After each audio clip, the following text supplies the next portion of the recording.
key details in the text. That's what we're going to talk about today. First of all, what are key details? What does that mean?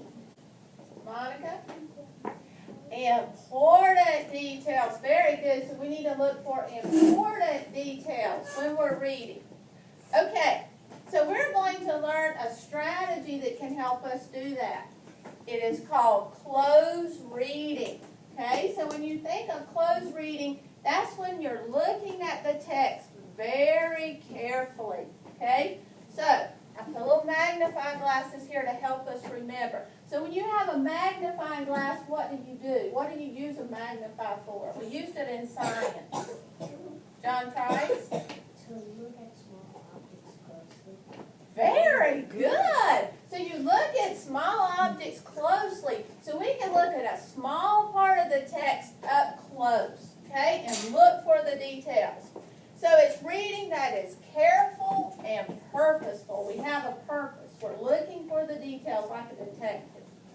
So it's important because it helps me find the details. So first of all, you're going to find the answer in the text. You have a question. You go in your book and you're looking for the answer. You find the answer. But then you're going to answer it in a complete sentence using an evidence-based term. So we're going to look for evidence in the book. What does the word evidence mean? What does that mean?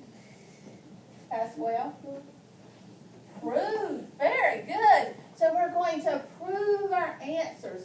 Kind of like in math, when you give me an answer, and I say, well, how did you get the answer? And you're thinking, and you tell me your strategy, how you got the answer. So this is going to help us when we're reading. You can actually tell me, well, this is how I got my answer. This is where I found it. Okay? So we're going to use some evidence-based terms to help us. So when we write out our answer, because, for example, the author stated. What does it mean if you said the author stated? Anybody know what that might mean?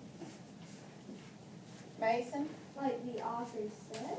Yeah, what the author said in the book. It came right from the book. The author said it. Okay? According to the text. What do you think that might mean? Rachel? What it said in the book. What is said in the book? So that's kind of like the author stated, or according to the text is what it said in the text in the book. Or you could even say on page, and I put a blank. What page you found it on? What page you found the answer? It said. Okay? And I just did 2 examples before we start with the book so you kind of understand how to use them. So, if you had a question that asked, how was the boy in the story feeling? And you just put, the boy was sad. And you didn't finish the sentence.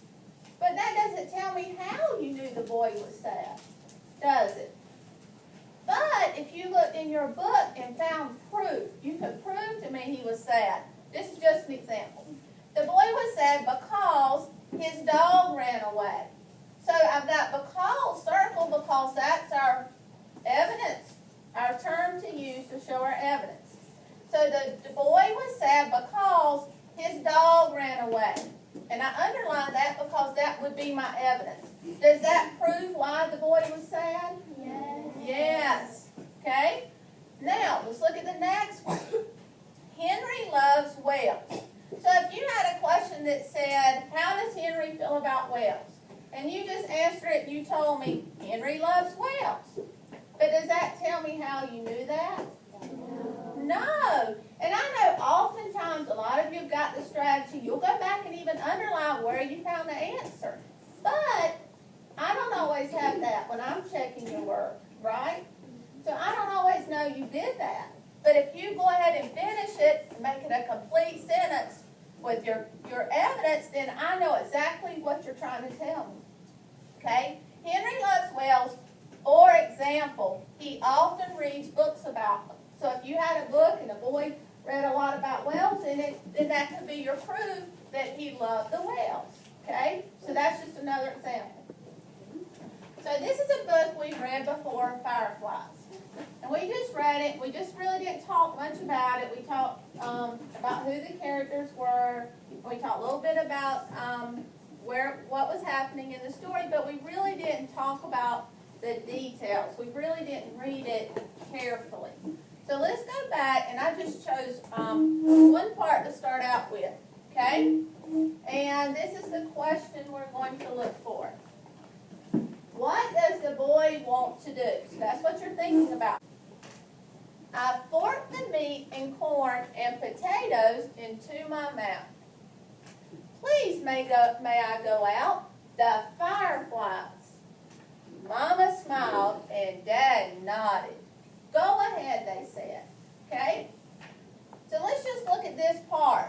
So I'm going to think to myself, I forked the meat and corn and potatoes into my mouth.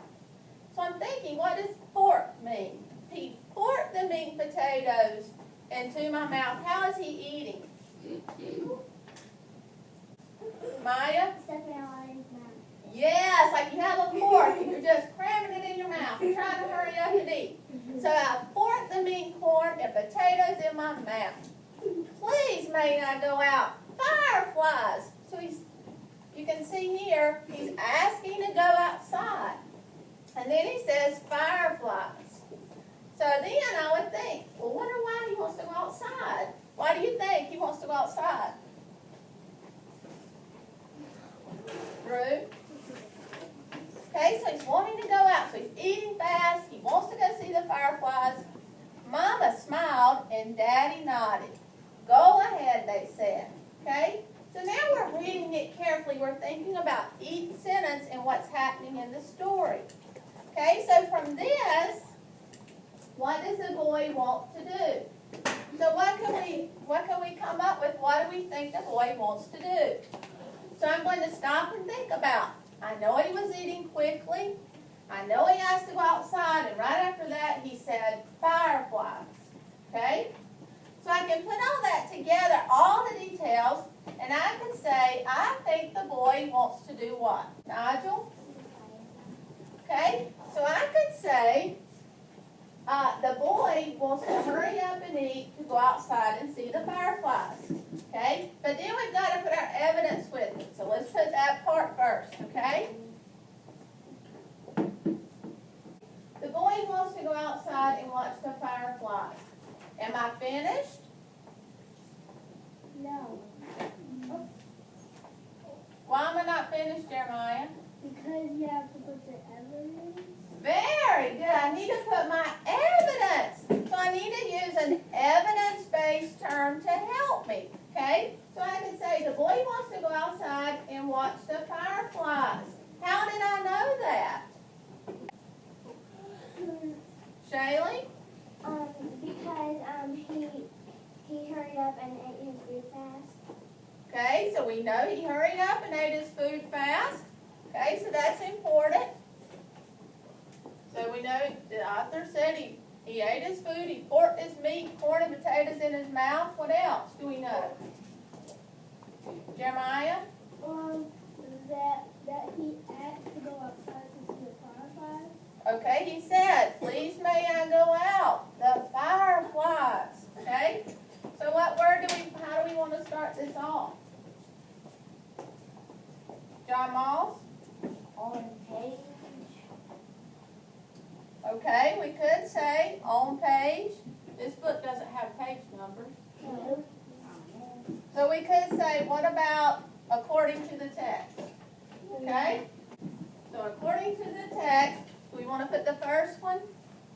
He forked his food into his mouth. Okay. And what would be the other one? Jeremiah? He asked to go outside to see the fireflies.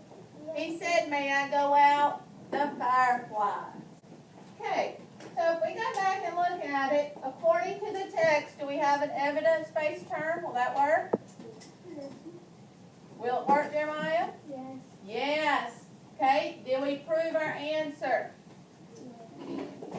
Kevin? Yes. Yes, with our evidence. Good job. Okay, so let's try another one. What does the boy's actions tell us? Now this is a little bit trickier, so we've really got to think, okay? I ran from the table down to the cellar. Put your hands down, listen. I knew where to look, behind the stairs. Okay? So, think about it. I ran from the table. So if you get up and you take off running, that makes me think what? What would I think here? Yeah, really think about it. Corian? He was excited to go catch fireflies. Okay, we know he was excited. Monica? He was rushing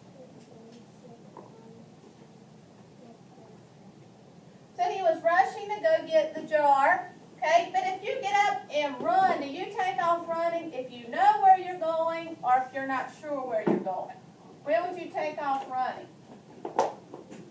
Javian? when you know where you're going. Okay, so if I know he got up and he ran down to the cellar to find a jar, so that makes me think he's maybe done this before.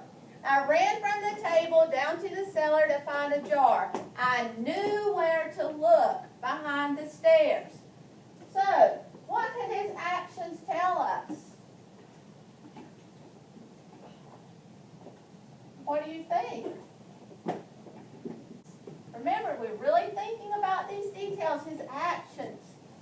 The author's not, in this story, he doesn't come out and just tell us everything. We've really got to think about the information we have. John Moss? Well, we rushed down to the cellar to get a jar. He was really, really excited to go so he can the boy was really excited that he could go outside and catch fire.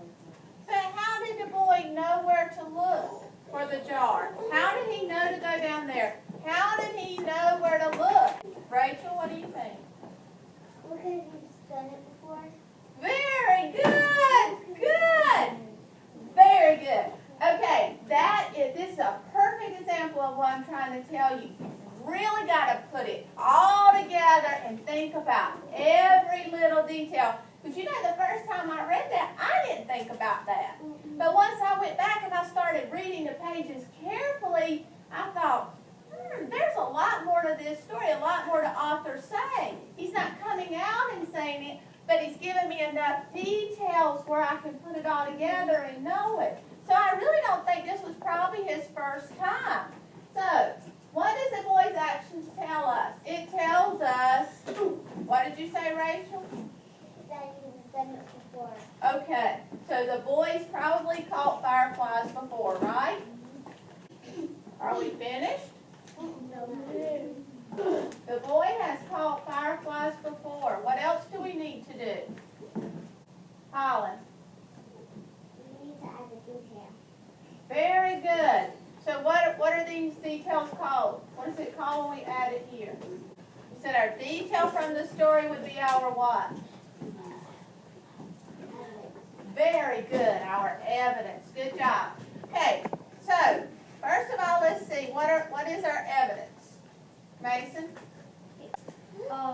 The reason that he knows where the jars are because he's caught the fireflies before. Okay. So he knew where to look behind the stairs. Very good. Do we need to add the part about he ran from the table, you think? Yes. Why? Shaylee? Like, it tells you, like, it kind of gives you an idea that he knew where he was going to go. Very good. Good. Because you don't get up and just take off running if you don't know where you're going, do you? Down to the cellar and find the jar. Okay. So the boy has called fireflies before. What term do we want to use before we put our evidence?